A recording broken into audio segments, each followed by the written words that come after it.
Hey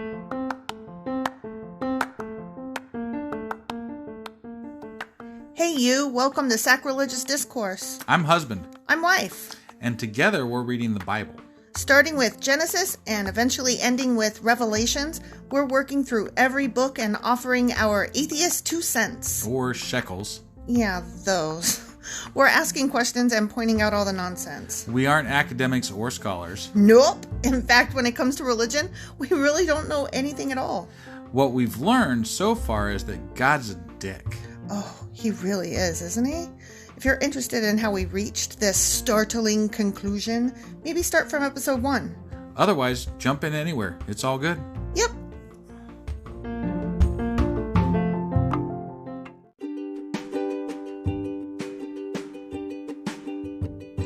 Hey wife, we just got a new sponsor. It's Anchor. They must think we're doing something right because they picked us back up. That's amazing. Want to hear something even more amazing? Yeah? I actually know what they are. You are full of shit. I'm calling your bluff. Tell me about Anchor. Okay, so Anchor by Spotify is the easiest way to make a podcast with everything you need all in one place. I'm actually surprised you knew that, but did you also know that Anchor has tools that allow you to record and edit your podcast right from your phone or computer? Yes, because I see you do that on your phone all the time and it looks pretty simple. It really is, and when hosting on Anchor, you can distribute your podcast on listening platforms like Spotify and Apple Podcasts. But I use CastBox. Yeah, darling, I know you like CastBox. It gets distributed there too, and lots of other platforms as well. And how much are we paying for this awesome service? Absolutely nothing. Coolio! So then we should tell people to download the Anchor app or go to anchor.fm to get started? Yep, do it now. Husband! Wife! What are we doing today? So today is a special episode where we're gonna have a basically we've decided that maybe like twice a month we're gonna have a special episode that's gonna be Patreon only, except for today. Today, everybody gets to listen to the episode. Oh my gosh! And generally, we're gonna do this over something that's relevant in the news, and it can pertain to what we're doing here or not. You know, it's just kind of us being us and talking about a subject that we care about that day. Sure. But going forward after this episode, these will only be available to our Patreon subscribers. So make sure that after you finish listening to this, you go over to patreon.com/sacrilegious discourse and go ahead and subscribe as one of our Patreon, as low as $2. Woohoo! All right. So what are we doing today, wife? Well, husband, we are going to talk about banned books, of which the Bible is one. Nice. So that's the tie-in. Yeah, there's the tie-in. That is happening in America right now, and it is trash, I tell you. But before we jump into that and before we go on our break, I do think that it needs to be said that we had started in on all of this before Russia invaded Ukraine. Yeah. And that's obviously the big news of now. Right. And we don't want it to go unsaid. You know, we are aware of what's happening. We stand with Ukraine. Definitely. And we're just so sorry for what's happening over there. Yeah, our hearts go out to the people in Ukraine right now. It's just, the whole thing is just awful. It's a tragedy and horrendous. So we just didn't want to jump in without having said that. Right. I think that's appropriate. All right. Well, let's go ahead and get on into the main section here, huh? Okie dokie. All right.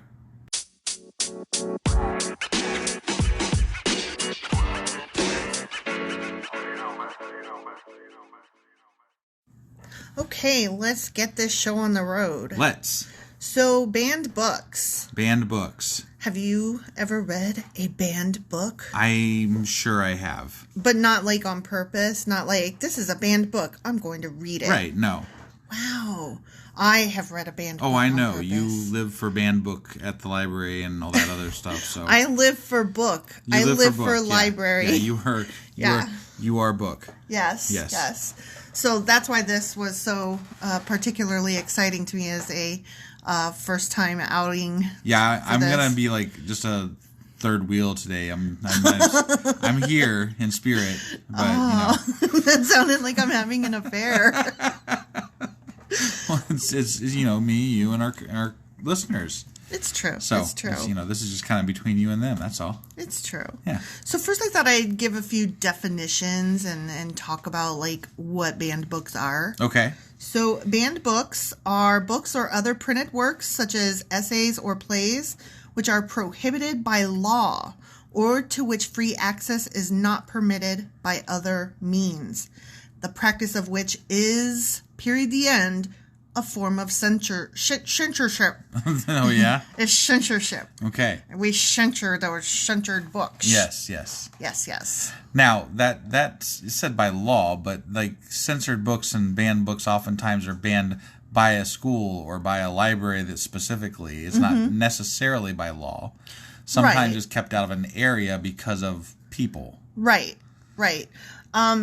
That gets into the difference between challenge and ban. Oh. And banned books is the blanket statement that we use. Okay. All right. So a challenge, which is less weighty than a ban, a challenge is an attempt to remove or restrict materials.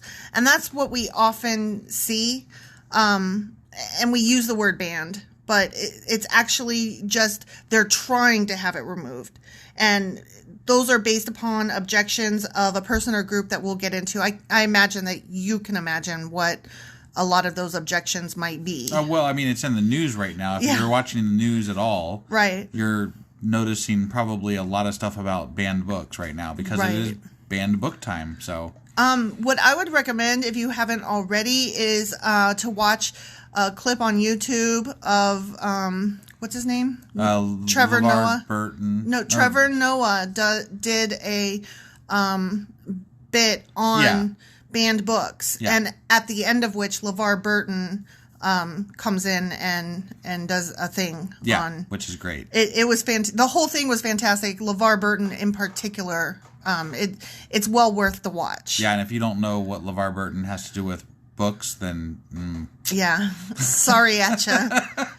So if a challenge is an attempt to remove or restrict materials, a ban is the actual removal of those materials. Got it. And in many territories, the distribution, promotion, or certain translations of the Bible have been historically prohibited or impeded. I mean, that makes sense. It does make sense. I have mixed feelings on it because on the one hand, I do not like the pushing of religion onto other people. Right. And, I don't believe that prayer belongs in school. Definitely not. And I hate that, at the last several high school graduations that I've been to, they do a prayer. I don't feel that's appropriate. Yeah. No, I agree. So, but should you not have access to information? Right. And the answer to that is no, even though it pains me. Right. It's the writer and reader in me is at war with the atheist in me and the get thee behind me devil, Right. So I go back and forth on that, but no, of course all written works should be made available. Sure, I totally agree.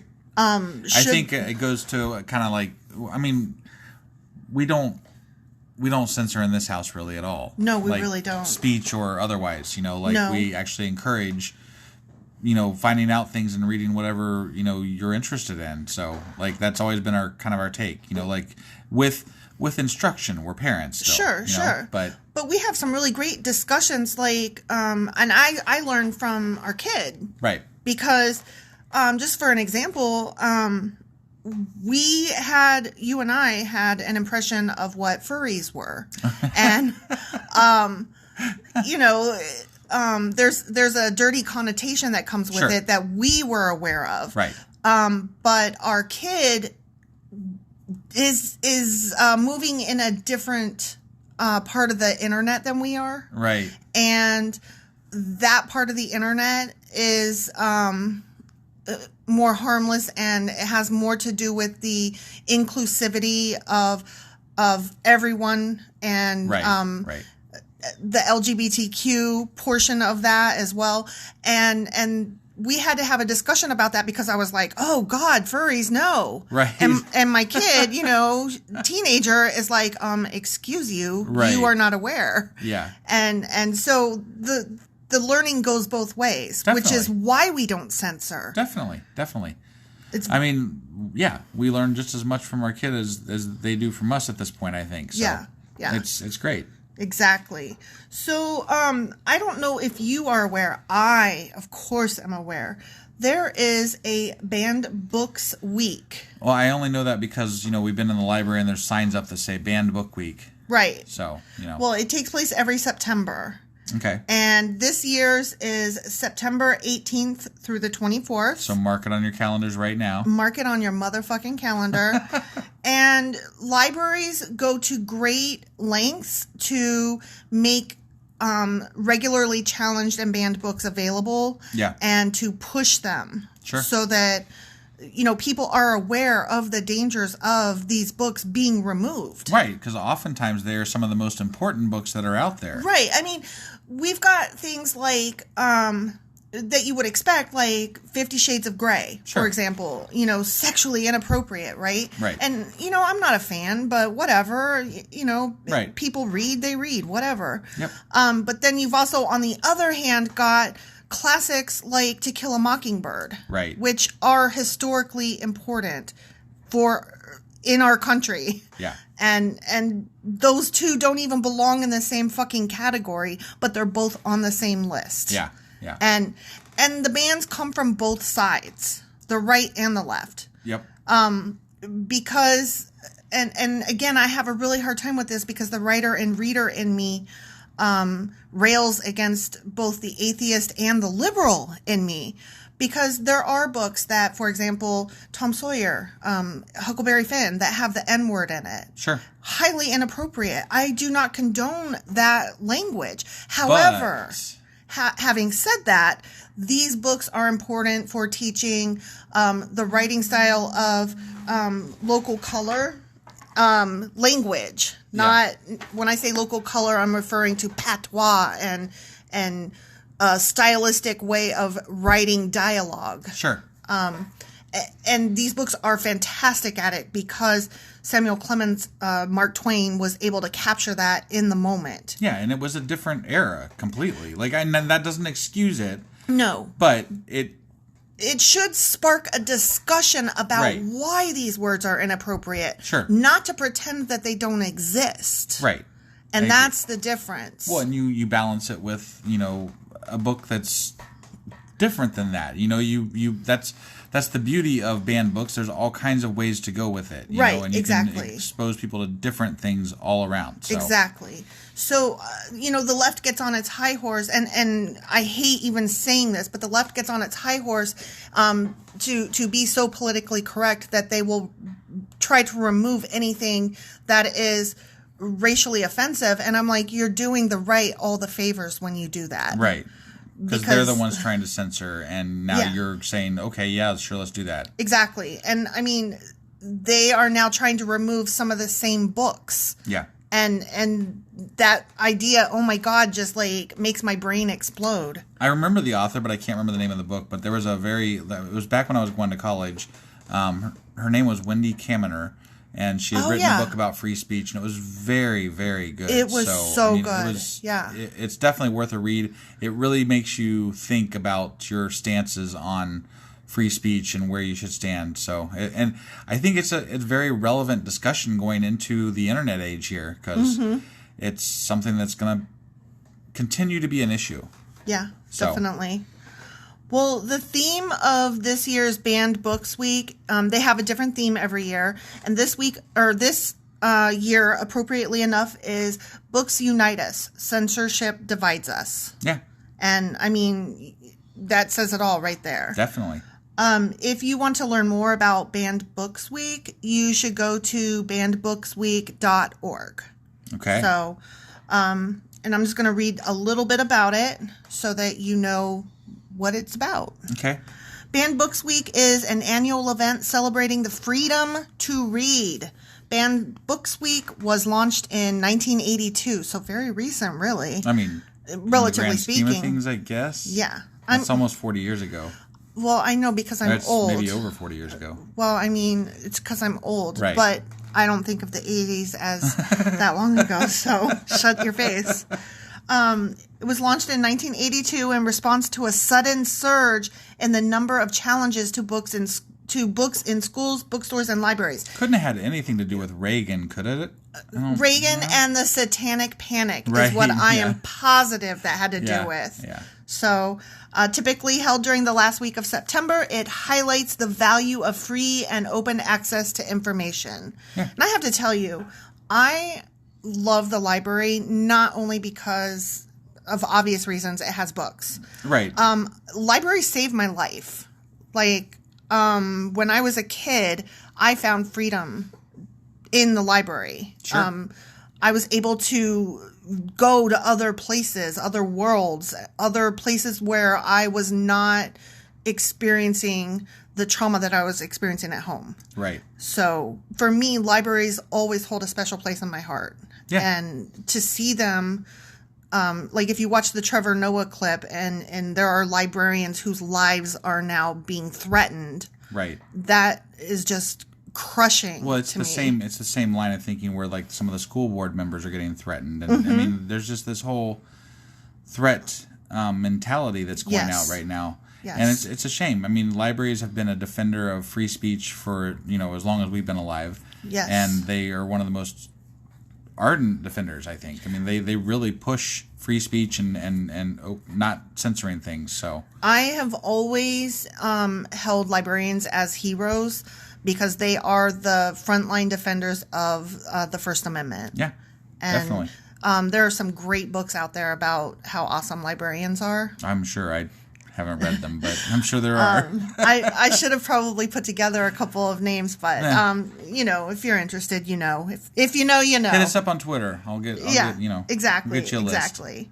So the Bandbooksweek thing itself is put together by the American Library Association. Okay. And that's the ALA. Mm-hmm. And they are the awesome overarching, like all libraries answer to them. Right. If you go into a librarianship program in college, you need to make sure that it's ALA approved. Right. Or else, it's a garbage program. Sure. Basically. Yep.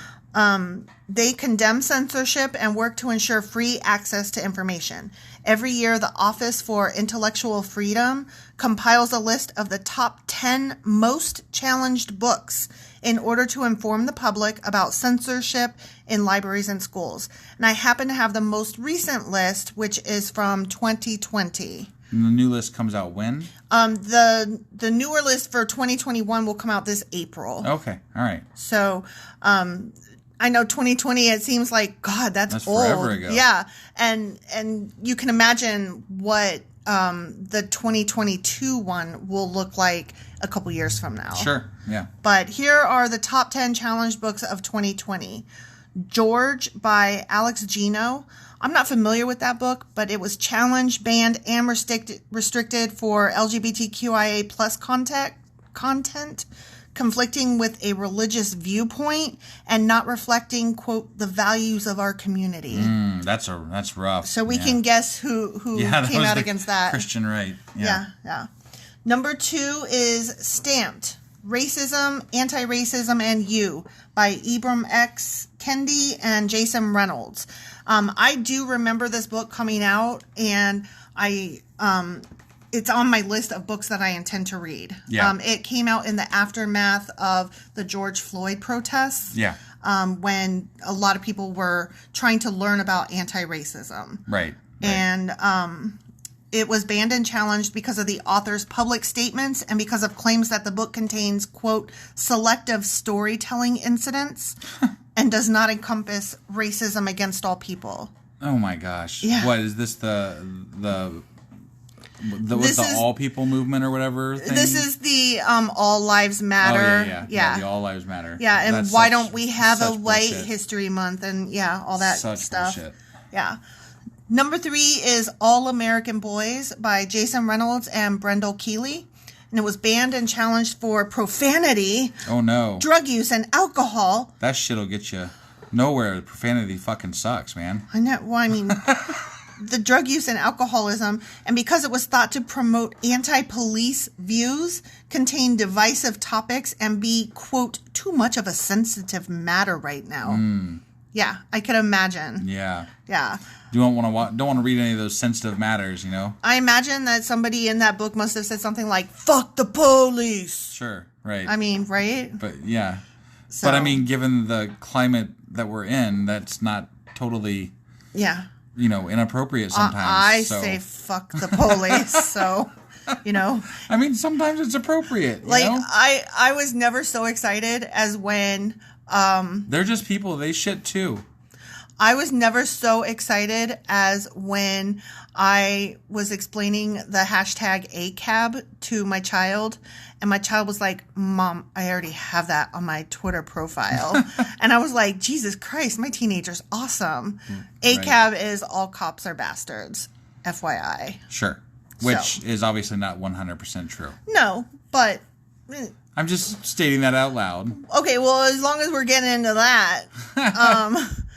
If you are a police officer, you should be aware that you are part of an organization that is rife with racism and 100%. shit. And if you're not standing up, I don't care how hard it is, and that, it's your friends and your coworkers and blah, blah, blah. Agree. You are part of the fucking problem. I completely agree. And if you're not saying shit, then all cops are bastards. Right. Applies to you, right. My good sir or ma'am. So number 4 is a book that is near and dear to my heart. I read it several years ago, and then my teenager read it, and we had a really deep, heartfelt discussion about it.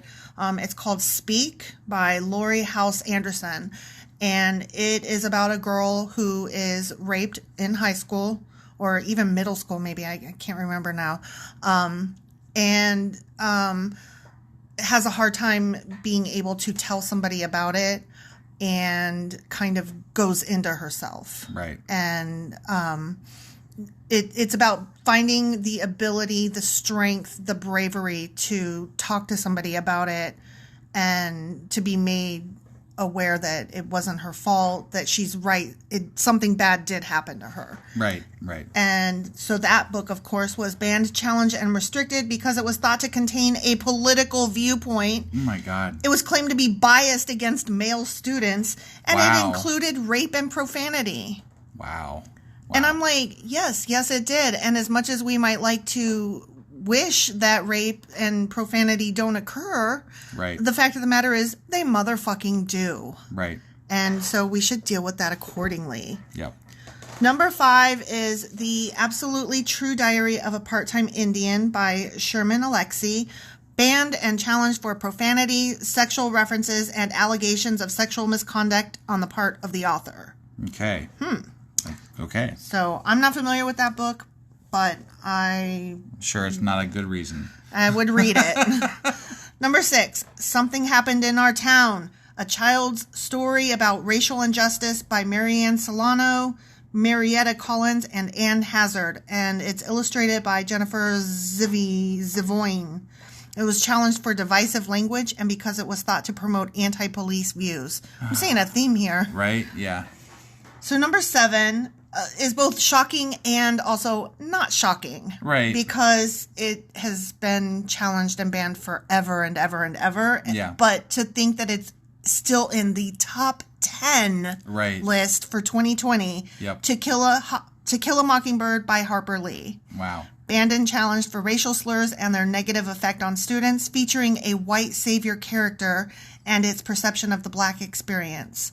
So let me just say a little bit about that. And I know we're going a little long here, so I'll try to talk fast. Okay. I don't really see that it has a white savior character. This is a book that is being challenged by the left. Okay. But the white savior character fails in his efforts. Right. And the black guy who was falsely accused still dies. Right. So I'm not quite sure how that applies. And anyway, the story is really not about the white savior or the black guy who was falsely accused. It's about the child viewing this through her own eyes. Right. And she has some, racism of the time shit going on in herself too. Right. So I also don't understand how we're saying it's a perception of the black experience when it wasn't. It was about a white child viewing this and opining on it. Right. So, but that's just my take. You're free to disagree. Sure. But you're wrong. Just kidding. Number 8, Of Mice and Men. Another one that I can't believe it's still in the top 10 in 2020. Yep. By John Steinbeck. It was banned and challenged for racial slurs and racist stereotypes and their negative effects on students. I actually hated that book, but I wouldn't want it banned. Right. And I don't hate it for the reasons that it was banned. Right. 9, The Bluest Eye by Toni Morrison, banned and challenged because it was considered sexually explicit and depicts child sexual abuse. And I haven't read it, so I can't comment on it. But I know she's an important author, too. Yeah. So, that's, I'm sure, overstating the case. Yeah. But I'm like, okay, so maybe it doesn't belong in a 3rd grade library. Right. Don't take it out of high school, though. Right. Jesus. And number 10 is The Hate You Give, another book that's on my TBR, to be read list, by Angie Thomas. Challenged for profanity and because it was thought to promote an anti-police message. Wow, that was 3 in that whole... Yeah. There was 3 of them in that list. Something must have been happening during that time period. Yeah. So...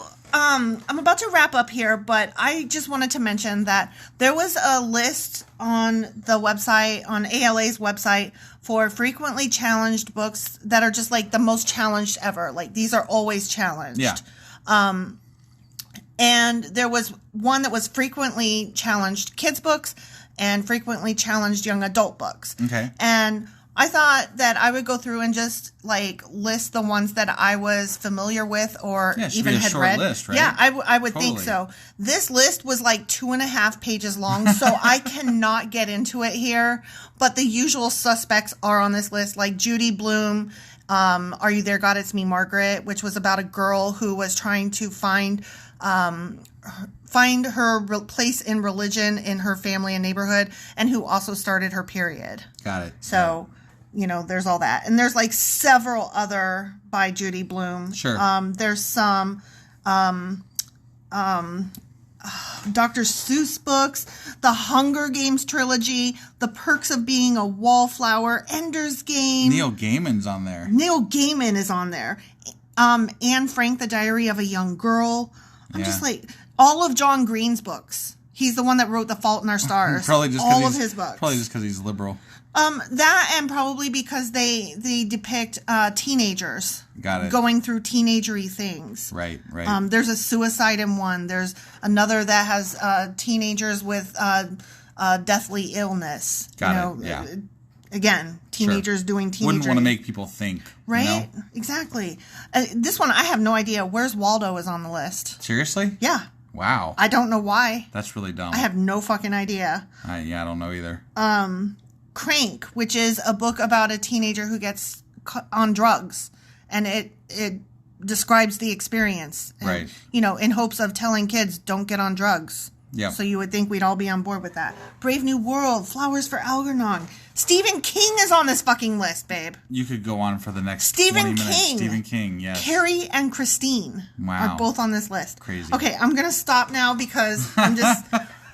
I could just keep going and going and going. Right. So I just got through the K's. Yeah. And that was not even listing all of the books, A through K. Right. Okay? But anyway... Read a banned book all the time. Always have a banned book with you. Definitely. And definitely celebrate Bandbooksweek this September. Yeah, do it. All right.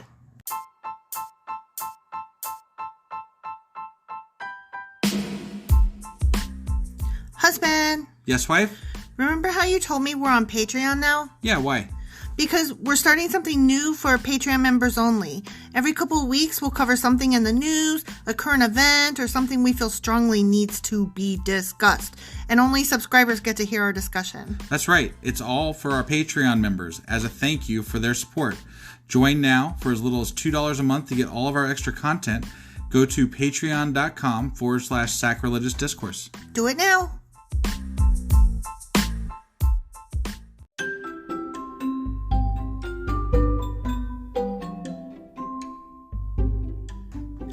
Husband, it's the end. It is indeed, wife. Tell the people where they can contact us. Well, they can get a hold of us via our email, which is sacrilegiousdiscourse@gmail.com.